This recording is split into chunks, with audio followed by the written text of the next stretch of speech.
আজ একটা নতুন উপকরণ দিয়ে দই কাতলা বানালাম।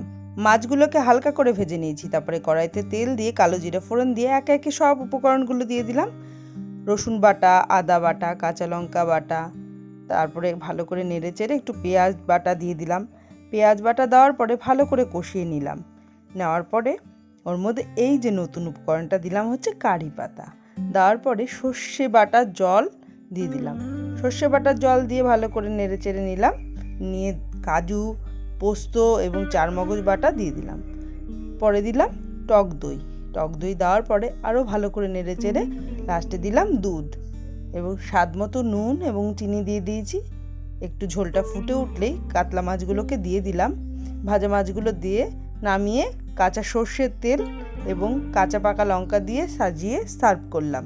আপনাদের এই রেসিপিটা কেমন লাগলো অবশ্যই কমেন্ট করে জানাবেন। ভালো লাগলে লাইক করে দেবেন।